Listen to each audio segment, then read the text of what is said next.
Simuzama wako urumbize mwari no kutingia woga wakarurama.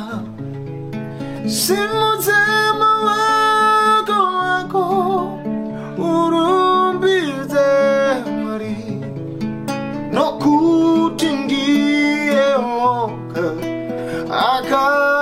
akarurama. Ndachaka kwese ndamushaya akafanana na Yesu akarurama. Sinuza mawoko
wakarurama.